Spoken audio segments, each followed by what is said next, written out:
Hey everyone, welcome to Adventures in Everyday Cooking, where every day can be an adventure in your kitchen. My name is Heather, and today's adventure, this one's for you, John Casey. A couple weeks ago, John asked for some keto-friendly recipes. And so I went through my arsenal of recipes and I found one that I think he is gonna love. And better yet, you guys are gonna love it too, those of you who aren't keto, because there's nothing about this that isn't delicious. So, are you ready to do this? We're gonna do enchilada soup. Say what? Yes. This is super easy. It's a get it together and go, and it comes all together in one pot. So, are you ready for this adventure? I am, because it's time for dinner and I am starved. Let's go. Okay, so what we're going to do first is we're going to get our pot on to warming. You definitely want it at a medium to medium high heat because everything is going to come together really quickly. The longest process of this is going to be sauteing our veggies up. Now, this recipe is so cool because you can literally put in any veggies that you want. So today I am going to use a little bit of green onion, celery, garlic, some zucchini, bell peppers, and some green beans, along with some rotel, which is green chilies and tomato. And we're gonna cook all that up all together until it's real nice and tender. And then we're gonna throw everything else together and the soup is going to be done. This is an amazing recipe. All right, so let's go ahead and get our 2 to 3 tablespoons of butter in our pan so we can kind of see how hot the pan is. And as you can see, it's warming up pretty nicely. Right, while that's warming, I'm going to talk to you about green onions. So for this recipe, we're actually going to use the whites of the green onion and the greens of the green onion, but we're going to have them separate. So go ahead and stick the whites of the green onion in your pot, and we're going to give those a little stir. We're also going to stick our celery. Did I mention celery? We're going to stick our celery in, and all of the measurements for this recipe will be in the info as well as on my website at www.adventuresinEverydayCooking.com, and you can always find those recipes on the website. We're also going to add in our zucchini. Now, for those of you who are vegetarian, definitely add in a little bit more zucchini than I just did because that's going to be the bulk of your meal. But for the rest of us, we're going to use chicken, and we already have the chicken cooked. It's rotisserie chicken that I cooked in my deluxe air fryer earlier today in preparation for this video. Normally, I just take whatever leftover chicken is in my refrigerator, but I didn't have any, so I cooked up a rotisserie. If you've never done rotisserie chicken in your air fryer, you should check it out. I have a video, I'll leave it linked right there. Really, rotisserie in our air fryer is so easy and you get to control what's in it. That's pretty important, especially when you're keto. All right, next I'm gonna add in my green beans. I should probably have added them in at the same time I did my zucchini, but you know, I was talking. And we're gonna add in our bell pepper. Now, the bell pepper is one of those things that I like putting in because it gives everything a pop of color. Because you'll see later, we're going to use green enchilada sauce and green verde salsa. And so everything's going to be awfully green.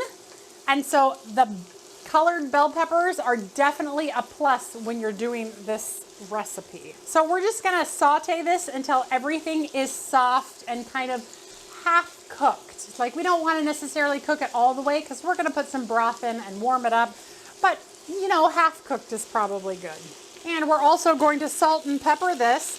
I assume add enough salt and pepper like if you were going to eat these veggies by themselves. I don't know exactly how much I add. Probably like half a teaspoon and then 1/8 of a teaspoon-ish. But you can always add more later based on your own liking.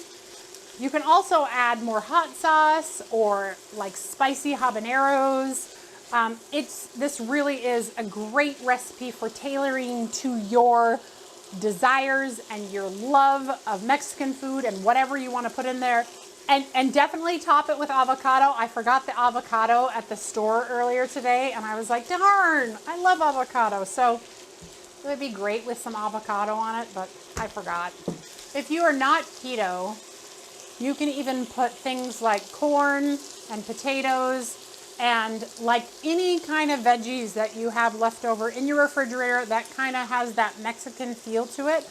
I have a taco soup that I put all these veggies in, as well as tomatoes, carrots, corn, all those high carb foods. Sorry, I don't mean to tempt you, John. And you can definitely get your zucchini to cook faster if they're smaller, but I like them in the big chunks because I like to be able to sink my teeth into like al dente zucchini because I like my zucchini al dente. Okay, now it's time to put in our garlic, and we're going to saute this for about a minute, not much longer. And our veggies aren't quite all the way cooked yet, but we're gonna put some broth in there, and that's gonna finish cooking those veggies perfectly. Oh, the smell coming off of this is already so divine. Smells so good. Okay, next we're gonna put in a whole can of rotel tomatoes. Now, what is rotel? There is a lot of people that actually don't know what rotel is, so I thought I would explain. Rotel is tomatoes and green chilies in a can. Most grocery stores carry it, but most people have never seen it unless they have a need for it. Today you have a need for it because you definitely want that tomatoey kind of punch, that acid really, whenever you put the enchilada sauce and the green sauce and the cream cheese, you really do want that acid in there. Trust me on this. All right, so we're just gonna let this cook for about another 2 minutes, and then we're gonna add our broth.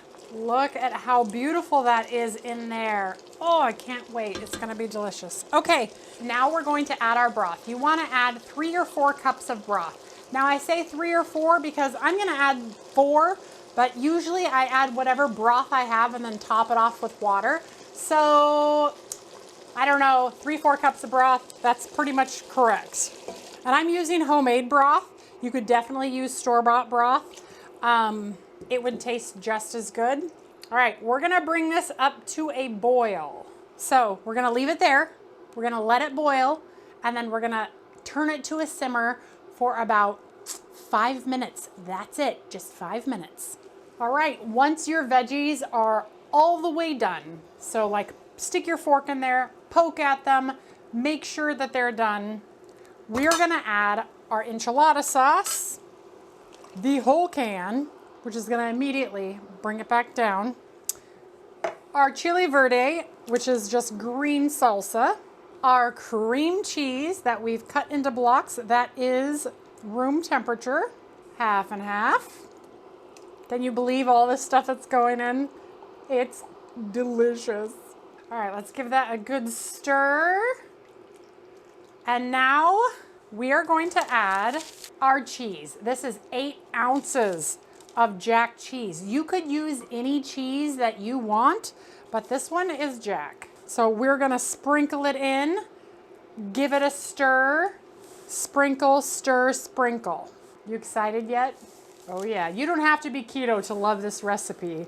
This is a great recipe. All right, and then we're gonna give it a stir, and we are going to allow that to melt. So when we see no cream cheese left, see how there's still big hunks of cream cheese? When there's no cream cheese left, then we are going to add the chicken and warm it through, and then we're done. So it might take a second, depending on your burner, to get those to melt through. But I'm gonna sneak a taste. You ready? Oh, that is so good. If you're not keto, put some tortillas, like sprinkled tortillas over it. So good. It's so spicy though, because I use chipotle rotel. Usually I just use regular rotel, but I didn't have any regular rotel. I just had chipotle, so it's extra spicy today. And you do not want to boil this.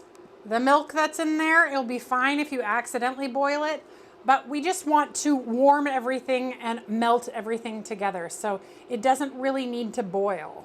Okay, now that we are trying to boil, I'm gonna turn off the heat, and I'm going to add our already cooked chicken, and basically we just want to warm it. So it's not gonna take very long unless your chicken is really, really cold. But this was just made a little while ago, and so it's still a little bit warm, but yet it is not cold, but it's not hot. So you definitely want to let it sit in there for a little bit to warm. And once it's warmed through, you are ready to eat. Can you believe it? That's definitely a get it together and go recipe.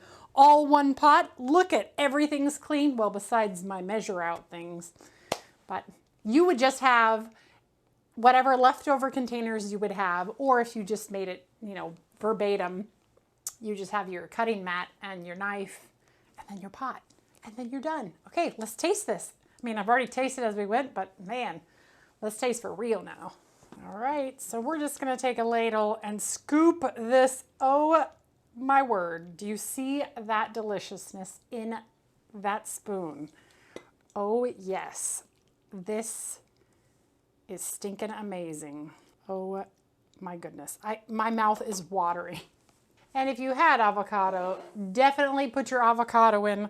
Sprinkle with the fresh green onion, so the ones that are not cooked, and then voila. You can even top it with sour cream. Don't have sour cream today, but voila. Look at this amazing dish. Look at that. Isn't that beautiful? All right, well, time to eat. Now, here's a tip. Have a spoon and a fork handy, because this is a fork kind of soup, but you definitely want to get that broth in there too, because the broth is so good. Oh, this is so good, you guys. If you are a fan of enchiladas or taco soup or any of those kind of Mexican flavor-esque things, you must try this. Everything about this soup screams comfort. The different textures of all of the vegetables make this soup amazing. And then the chicken and the creaminess of the whole soup. This is just delightful. It's easy. Like you saw everything. It's amazing. John, thanks for requesting this recipe so I could share it, because you guys, this is so good. I'm gonna get off here so that you can go get the ingredients and make this yourself, because this is an amazing recipe and I hope you'll try it. All right, you guys, if you enjoyed that video, give it a like, share it with your friends, and subscribe to my channel. I do videos several times a week, and right now we're kind of doing some soups here and there. So I have a soup link right up there at the corner. That is a link to all of the soups. So if you're in mind for soups, definitely check it out. There's some good ones. There's some Instant Pot ones and some regular stovetop ones. Really fun videos, if I do say so myself. I mean, like, it's me, right? Okay, so I will see you guys on the next adventure. All right, bye.